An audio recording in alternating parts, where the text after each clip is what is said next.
See, I need to know if Pacquiao still has a dog named Thurman. So they're asking him a lot of questions. I'm going to jump in on the session real quick.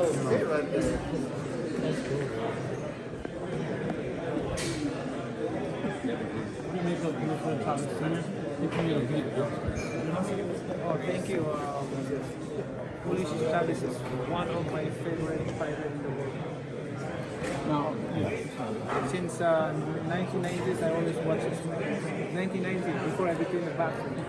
That's beautiful, Manny. But, you know, I need to know, do you still have a dog named Thurman?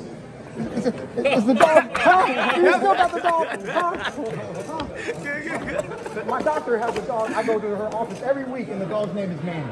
After you. Because of her ex-husband, his ass Filipino. He named the dog Manny. Yeah. They got divorced, but she's stuck with Manny. So I see little Manny all the time. I have Thurman, man.